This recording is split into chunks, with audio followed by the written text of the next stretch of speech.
Itu kita punya tradisi ini nggak? Tradisi meranking pembayar pajak nggak punya ya? Belum. Belum ya? Belum. Nah, kita mau Kenapa mungkin nggak di disclosure gitu? Wah ini pembayar pajak, karena nggak benar mungkin bayar pajak.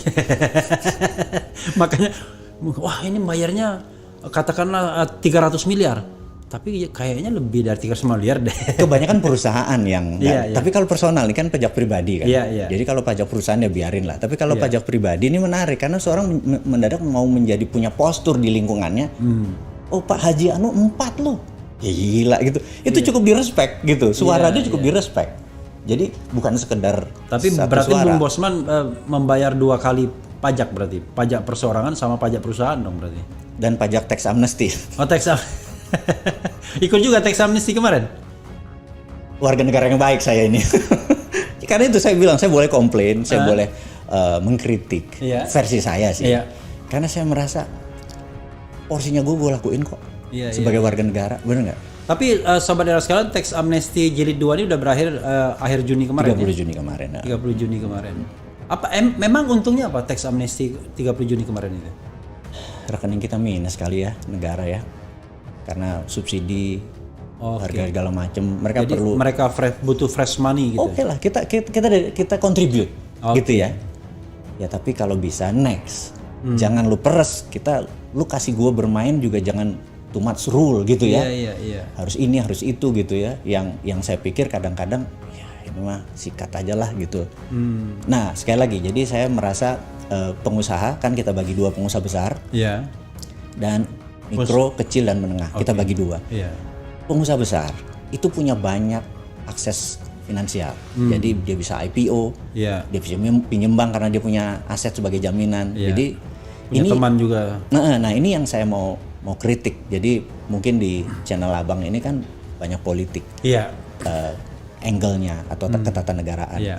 Tapi di dalam Toto Negoro menata negara itu kan bukan politik satu-satunya. Iya. Kita anggap aja kita ambil yang istilah udah baru IPO, Lex, Sosbud, Hankam. Hankam. Jadi ideologi, politik, ekonomi, sosial, budaya, pertahanan, keamanan, anggap 7 pilarnya. GBHN banget ya.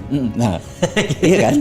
Nah, pilar satu politik saat ini kan harusnya cuma 1/7 dari apa yang kita diskusikan. Oke. Nah, sejak reformasi, sejak 2002 perubahan segala macam, 80% pembicaraan itu terlalu politik. Oke. Menurut Too much saya. politik ya. Too much politik sehingga sosial nggak kepegang, budaya nggak kepegang, ekonomi yang nggak kepegang gitu. Nah, contoh ekonomi ini dulu, kalau kita mau bisnis kita bagus, kita mau pinjam ke bank, ada sebuah kata mantra, yang fardu, yang wajib adalah kita punya kolateral atau jaminan, gitu ya. Nah, dulu sebelum peristiwa IMF masuk ke Indonesia, ada 2 caranya. Ada asset based loan, loan berdasarkan aset. Nah, itu.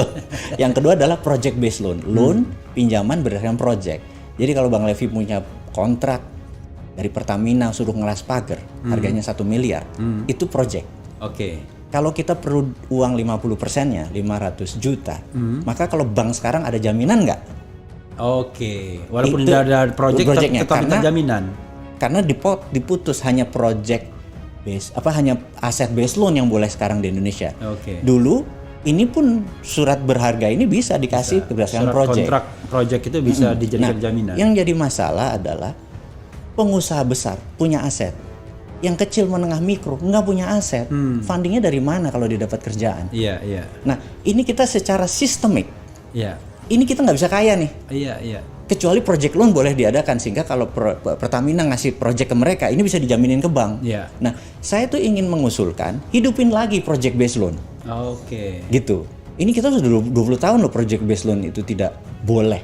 Udah 20 tahun ya? Udah 20 tahun padahal ini contoh. Ini saya kasih contoh supaya sahabat semua yang nonton channel ini memahami the other flip of coin, sisi lain dari koin atau the dark side of the moon. Kita lihat moon, kita mau lihat dark side-nya gitu ya. Nah, kita ingin mengingatkan misalnya nih, saya dapat project misalnya di suatu daerah di Pekanbaru, dapat project, kontrak dari Pertamina misalnya. Proyek itu nilainya 100 miliar, saya perlu duit 50 miliar untuk bangun, jaminan gua nggak punya. Maka apa yang dilakukan? Saya pergi ke Singapura, buat perusahaan di Singapura, 100% Indonesia. Terus maka kewarganegaraan PT ini, LTD ini kan Singapura punya. Iya. Kita akuisisi 100% proyek kita di sini.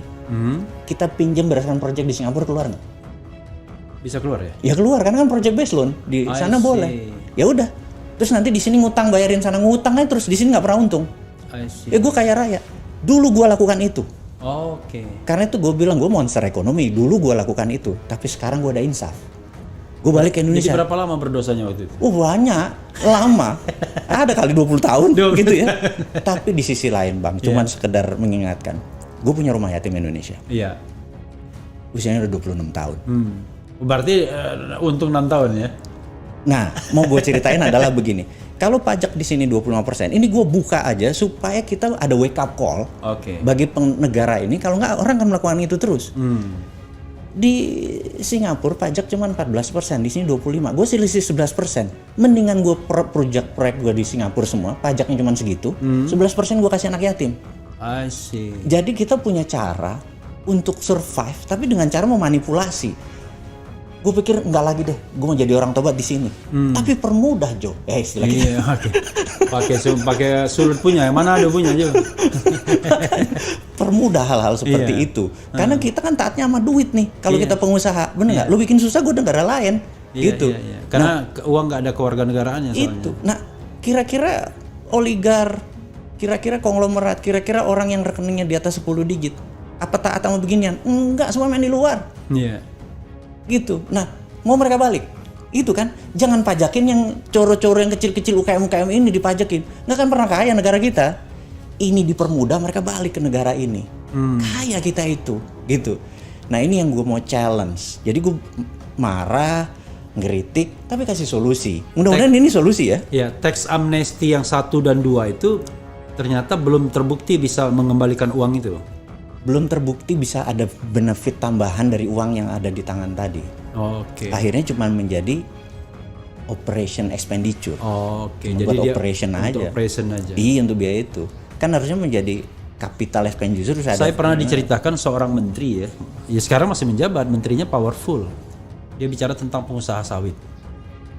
Dia bilang dapat HGU ya 30.000 hektar. Kemudian berdasarkan HG, dan HGU itu gratis, dia cuma bayar-bayar pejabat aja gitu-gitu kan. Begitu tanah HGU-nya dapat, emang tanah itu kosong. Kan ada ini katanya, ada kayu-kayunya. Betul. Kayunya ditebang, dijual, dapat itu 1-2 triliun katanya. Itu buat modal. Lalu tidak hanya buat modal katanya, 1-2 triliun itu parkir di luar negeri. Ya cuma untuk operationnya saja dibawa ke sini. Buat ini operation. Dan dia pakai jalan negara yang dibayari APBN, APBD. Terus ini minjem duit lagi nih. Iya, enak banget dia. Jadi belum usaha dia udah untung dia. Iya, tapi itu hanya segelintir orang. Bener nggak? Dan itu yang disebut nggak fair. Kaya miskin kita, yang ini menambah kaya, yang ini kita nambah susah. Nah, kita pengen semuanya equal. Opportunity-nya ada pada semua orang. Itulah kira-kira itu kegelisahan pertama. Bung Bosman tahu berapa kira-kira uang kita di Singapura itu jumlahnya? Gini, more or less. Kalau uang beredar saat ini katakanlah 6.600 triliun. Kita tahu yang beredar di kalangan orang yang the top 10% itu mungkin merupakan 80%-nya. 80%. Ya 30% di sana lah. I see. Gitu. Jadi 6.600 itu kayak utang kita ya? Iya, makanya udah 1:1 sama uang beredar. Makanya.